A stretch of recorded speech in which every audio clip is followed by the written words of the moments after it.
Income tax के लिए अध्ययनरत बीकॉम पार्ट सेकंड और एमकॉम एबीएसटी के विद्यार्थियों, पिछले कुछ समय से आप लोगों को मैं इनकम फ्रॉम हाउस प्रॉपर्टी का चैप्टर करवा रहा हूँ। उसमें सबसे महत्वपूर्ण जो बात थी उस पर अपन ने चर्चा करी। सबसे पहले होता है सकल वार्षिक मूल्य का निर्धारण। और सकल वार्षिक मूल्य का निर्धारण करने के लिए धारा 23(1)(a) के अनुसार अपेक्षित किराए की गणना की जाती है, एक्सपेक्टेड रेंट। और एक्सपेक्टेड रेंट होगा नगर पालिका मूल्यांकन और उचित किराए दोनों में से जो भी अधिक होगा। परंतु अगर मानक किराया स्टैंडर्ड रेंट दिया हुआ है तो उससे ज़्यादा अपेक्षित किराया नहीं हो सकता, उससे कम हो सकता है। ये पहले चरण की बात है। तो पहले चरण में अपन गणना करते हैं अपेक्षित किराए की। दूसरे चरण में जो धारा 23(1)(b) के अनुसार होता है, दूसरे चरण में प्राप्त अथवा प्राप्य किराए की गणना करते हैं। प्राप्त या प्राप्य, रिसीव्ड एंड रिसीवेबल किराए की गणना, यदि वो मकान पूरे वर्ष किराए पर उठाया जाता और उसमें से न वसूल हुआ किराया घटा देते हैं, अनरियलाइज्ड रेंट। ये दूसरे चरण की बात है। पहले चरण में अपेक्षित किराया ज्ञात किया, दूसरे चरण में स्टेप सेकंड में प्राप्त अथवा प्राप्य किराए की गणना करी और उसमें से न वसूल हुआ किराया घटा दिया। 2 चरण हो गए। फिर आता है तीसरा चरण। तीसरा चरण कहता है उपर्युक्त दोनों में से जो भी राशि अधिक हो, उपर्युक्त दोनों में से पहले चरण और दूसरे चरण, step first and step second, दोनों में से जो भी राशि अधिक होगी वो सकल वार्षिक मूल्य होगी। और फिर उसके बाद में एक स्टेप फोर्थ होता है। अगर वो लागू होता है तो स्टेप फोर्थ तक जाएंगे। स्टेप फोर्थ ये कहता है कि अभी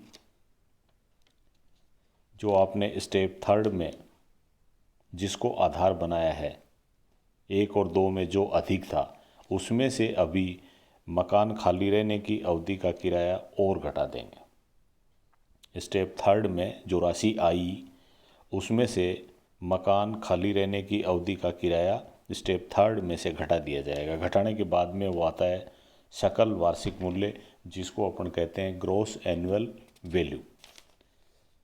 ये उस स्थिति में गणना करते हैं अपन जब गत वर्ष में कुछ अवधि के लिए मकान संपत्ति खाली रही हो, मकान को किराए पर उठा रखा है और कुछ अवधि के लिए मकान संपत्ति खाली रही हो।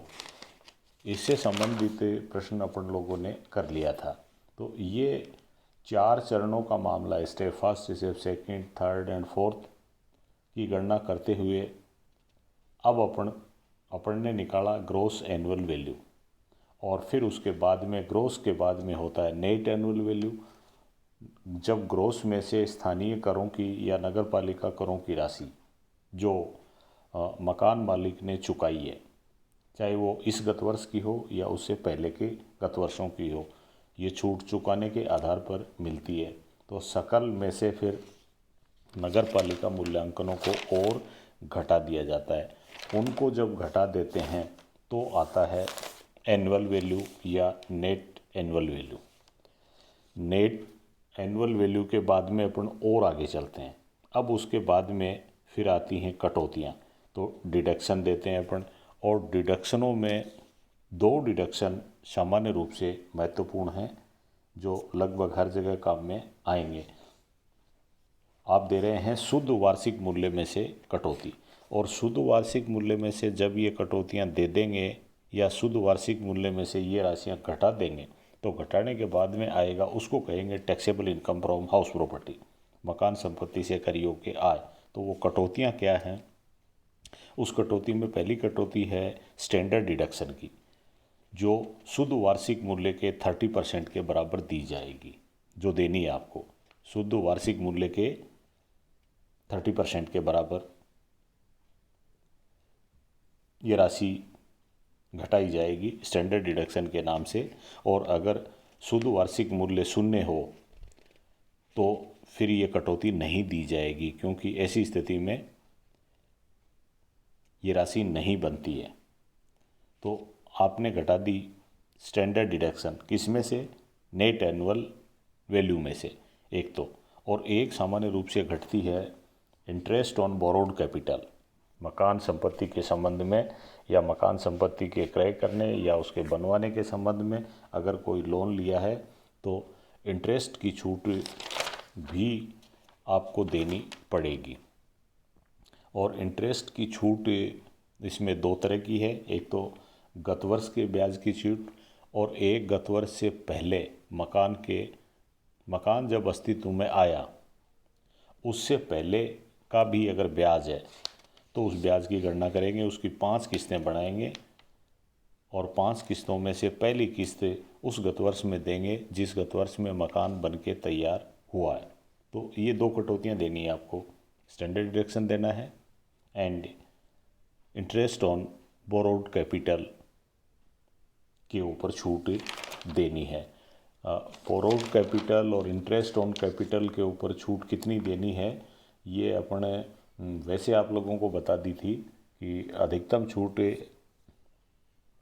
स्वयं के में रहने के संबंध में जो मकान है उसके ऊपर अधिकतम कटौती दी जा रही है 2 लाख रुपए, और जो किराए पर उठा हुआ मकान है उसके संबंध में ऐसी कोई सीमा लागू नहीं है। और मकान के मरम्मत वगैरह के लिए अगर लोन लिया गया है तो वो राशि है 30,000 रुपये। तो आइदर 2 लाख और 30,000 और असल में जो इंटरेस्ट ऑन लोन है अगर मकान किराए पर उठा रखा है तो वास्तविक राशि, तो इनकी छूट दी जाती है। फिर उसके बाद में एक पॉइंट अलग हेडिंग में है, किराए से उठी हुई मकान संपत्ति से हानि। अगर मकान संपत्ति किराए पर उठी हुई है तो उससे हानि भी हो सकती है। अगर जो आप छूट दे रहे हैं किराए पर उठाई गई मकान संपत्ति के वार्षिक मूल्य में से जिन राशियों की छूट दे रहे हैं वो मकान संपत्ति के वार्षिक मूल्य से अगर अधिक होती है तो ऐसा अधिक के मकान संपत्ति की हानि होता है, जिसे वह अन्य मकान संपत्ति की आय से पूरा कर सकता है। ऐसा समायोजन करने के बाद भी, ऐसा एडजस्टमेंट करने के बाद भी या हानि की पूर्ति करने के बाद भी मकान संपत्ति से आय शीर्षक में फिर भी हानि रह जाए तो उसकी पूर्ति उसी वर्ष अन्य किसी शीर्षक की आय से की जा सकती है। अन्य शीर्षकों की आय से भी कर सकते हैं, क्योंकि आय के 5 शीर्षक हैं। तो इस शीर्षक में अगर हानि हो रही है तो दूसरे किसी हेड से उसकी पूर्ति की जा सकती है। ये हो गई किराए से उठाए गए मकान संपत्ति से हानि की स्थिति में अपन क्या करें, तो उस हानि को अन्य शीर्षकों की आय से पूरी कर सकते हैं। और मान लो वहाँ भी पूरी नहीं होती है तो फिर इसको आगे ले जाएंगे, जो अपन अगले चैप्टरों में पढ़ेंगे। उसके बाद में एक नया पॉइंट आता है व्यापारिक रहतिया। रहतिया आप लोग जानते होंगे, रहतिया कहते हैं स्टॉक को। व्यापारिक रहतिये या स्टॉक के रूप में रखी गई मकान संपत्ति के वार्षिक मूल्य का निर्धारण। अगर कोई मकान मालिक मकान बनवा के बेचता है या फ्लैट्स बनवा के बेचता है तो ऐसी स्थिति में उसके पास में जो बिना बिके हुए मकान बचते हैं वो कहलाते हैं व्यापारिक रहतिया, स्टॉक इन ट्रेड। इसके संबंध में अगर वो मकान बिका नहीं है और पड़ा है तो क्या करें, तो ऐसी स्थिति में उसको न तो किराए पर उठाया गया है और न वो बिका है, तो करेंगे ये कि उस मकान का कंप्लीशन सर्टिफिकेट, यानी वो मकान जब पूर्ण हुआ है, पूर्णता का प्रमाण पत्र, कंप्लीशन सर्टिफिकेट प्राप्त होने वाले वित्तीय वर्ष के बाद के 2 वर्षों की अवधि तक वार्षिक मूल्य शून्य दिया जाएगा। जिस गत वर्ष में वो मकान या फ्लैट कंप्लीट हुआ है उसके बाद के 2 वर्ष की अवधि तक, जिस गत वर्ष में वो कंप्लीट हुआ उससे अगले 2 वर्षों की अवधि तक उसका वार्षिक मूल्य शून्य माना जाएगा। यानी उससे किसी तरह के लाभ की गणना नहीं की जाएगी। ये आप लोगों को ध्यान रखना है कि अगर व्यापारिक स्टॉक के रूप में कोई मकान संपत्ति है तो उसके संबंध में क्या आप लोगों को ट्रीटमेंट करना है, उसके साथ क्या व्यवहार करना है। नेक्स्ट फिर आता है, अभी अपन मकानों के बारे में स्थितियां देख रहे हैं, किराए पर उठा हुआ स्टॉक के रूप में, और फिर उसके बाद में आता है स्वयं के निवास हेतु प्रयोग में ली गई मकान संपत्ति के वार्षिक मूल्य की गणना। ऐसा भी हो सकता है या होता भी है, होगा कि संपूर्ण वर्ष के लिए स्वयं के निवास के लिए प्रयोग में ली गई मकान संपत्ति या 2 मकान संपत्तियों के वार्षिक मूल्य का निर्धारण स्वयं के निवास के लिए, वो वर्तमान समय में 2 मकान संपत्तियां काम में ले सकता है। और अगर ऐसी स्थिति है तो स्वयं के निवास के लिए काम में ले रहा है तो उसका वार्षिक मूल्य शून्य माना जाएगा, एनुअल वैल्यू विल बी 0। लेकिन इसके लिए निम्नलिखित शर्तों की पूर्ति आवश्यक है, और उसमें पहली ये है कि उस मकान को गत वर्ष के दौरान थोड़ी सी भी अवधि के लिए किराए पर नहीं उठाया गया। यानी वो स्वयं के रहने का मकान हो, जो अधिकतम 2 हो सकते हैं, लेकिन गत वर्ष में थोड़ी सी अवधि के लिए भी वो बिल्कुल भी किराए पर न उठाया जाए, ये पहली शर्त। और दूसरी शर्त है कि करदाता इस मकान या इन मकानों के संबंध में, 2 मकानों के संबंध में अन्य किसी तरह का कोई लाभ प्राप्त नहीं करे। तो ऐसी स्थिति में उसका वार्षिक मूल्य शून्य माना जाएगा। कुछ स्पष्टीकरण इसमें दिए हुए हैं, वो ये है कि अगर करदाता के मकान में उसका कोई संबंधी, उसका रिलेटिव अथवा मित्र या कोई फ्रेंड बिना किराए के रहता है, वो खुद तो नहीं रह रहा है लेकिन अपने किसी रिलेटिव को या फ्रेंड को किराए पर रहने के लिए दे देता है, बिना किराए के रहने के लिए दे देता है, तो ऐसी स्थिति में उस मकान संपत्ति का वार्षिक मूल्य फिर शून्य नहीं माना जाएगा, और ये माना जाएगा कि वो मकान किराए पर उठा हुआ है, और मकान किराए पर उठा हुआ है उसके अकॉर्डिंग फिर वार्षिक मूल्य की गणना की जाएगी। एक ये स्थिति हुई। फिर उसके बाद में अगली एक स्थिति बनती है,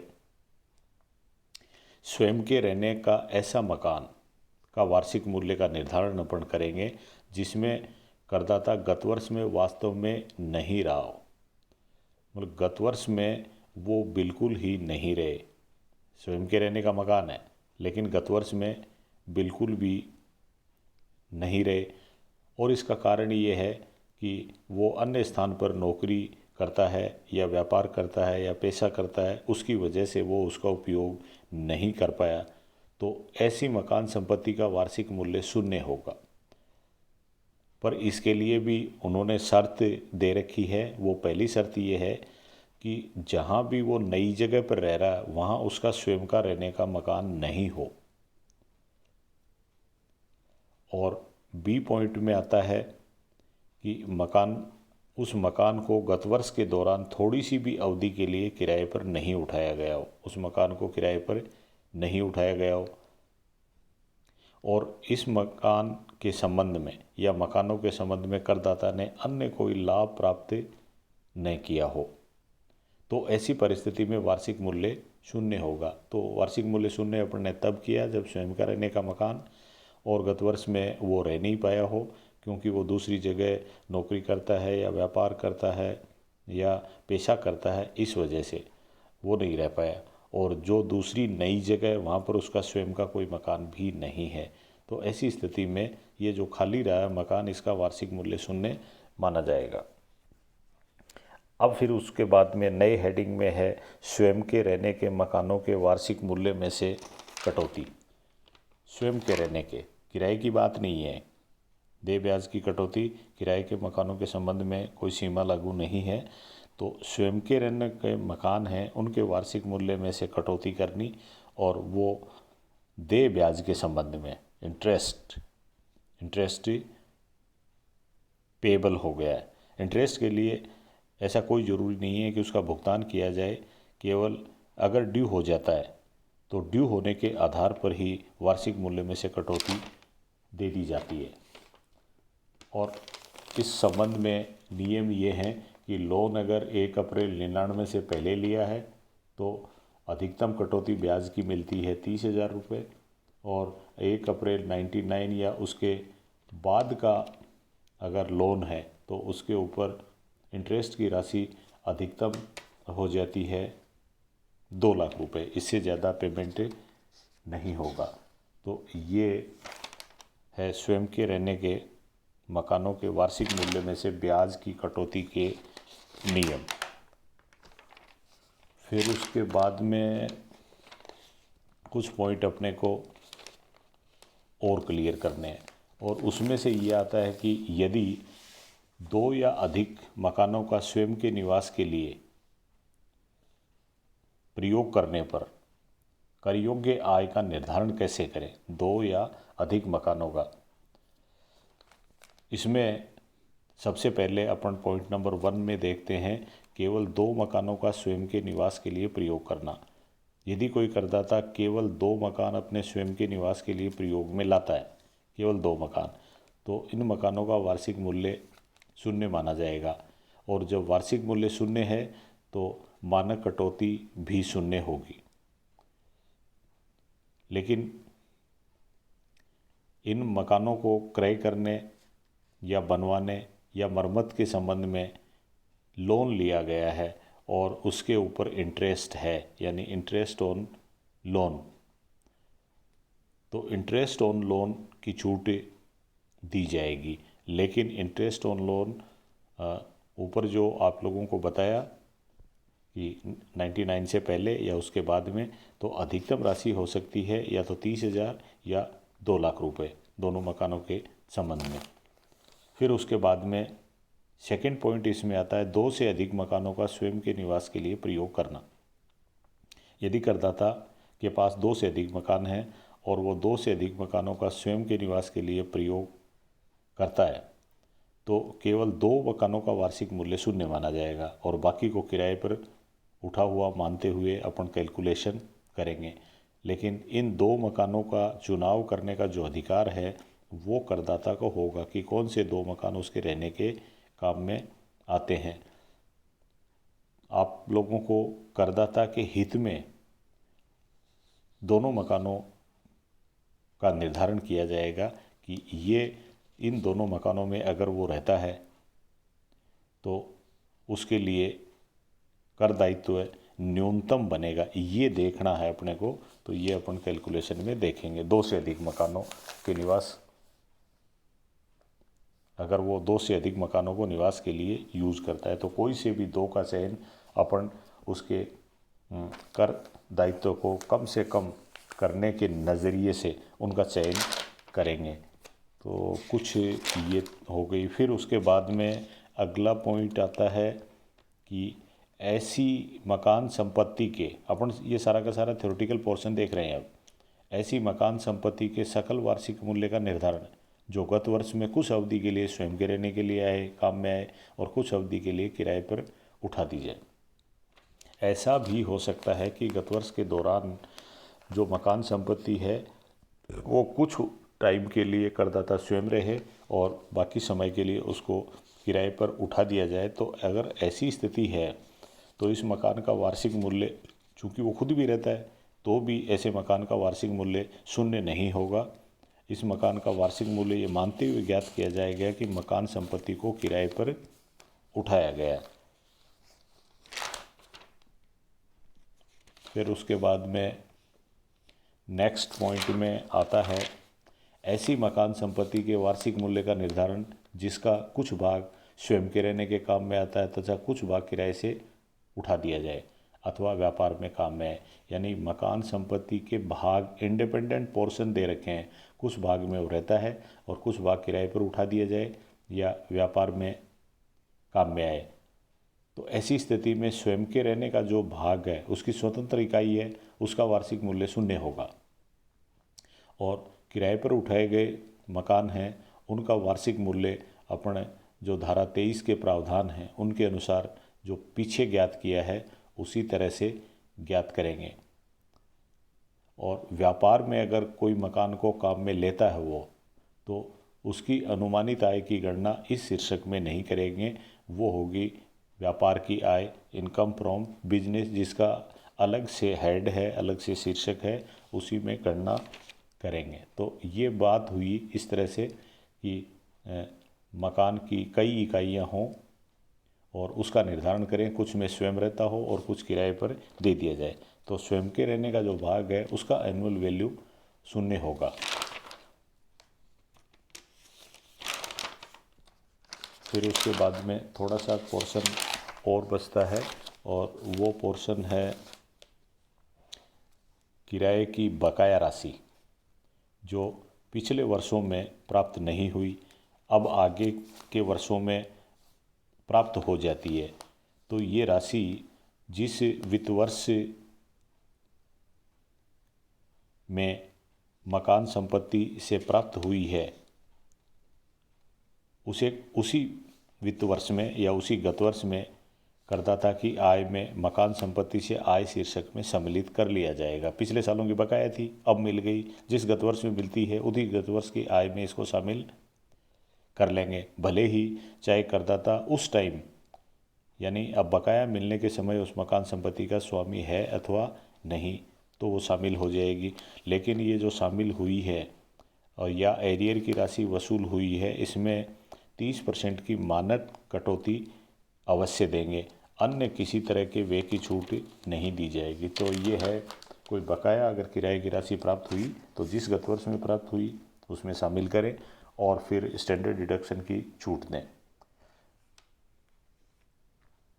मकान संपत्ति की आय की गणना में न घटाई जाने वाली राशि के संबंध में ये दिया हुआ है कि भारत के बाहर चुकाया गया अगर ब्याज है और उसके ऊपर टीडीएस नहीं काटा गया है, उद्गम स्थान पर कर नहीं काटा गया है, यानी ब्याज की राशि चुकाने वाले ने कर नहीं काटा है, तो ऐसी स्थिति में उसके ऊपर छूट नहीं दी जाएगी, वो मकान संपत्ति की आय में से नहीं घटेगा। फिर अगले हेडिंग में आता है वार्षिक मूल्य का ऋणात्मक होना। यदि गत वर्ष में करदाता के मकान का सकल वार्षिक मूल्य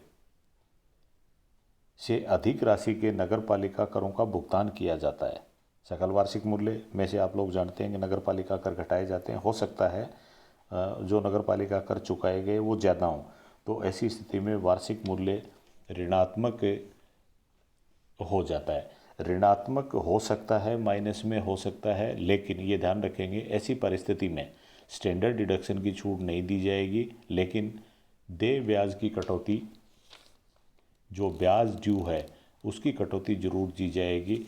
और ऐसी ऋणात्मक आय, अब आय ऋणात्मक हो गई इस मकान के संबंध में, उसकी पूर्ति अन्य मकानों से या अन्य आय से की जा सकती है।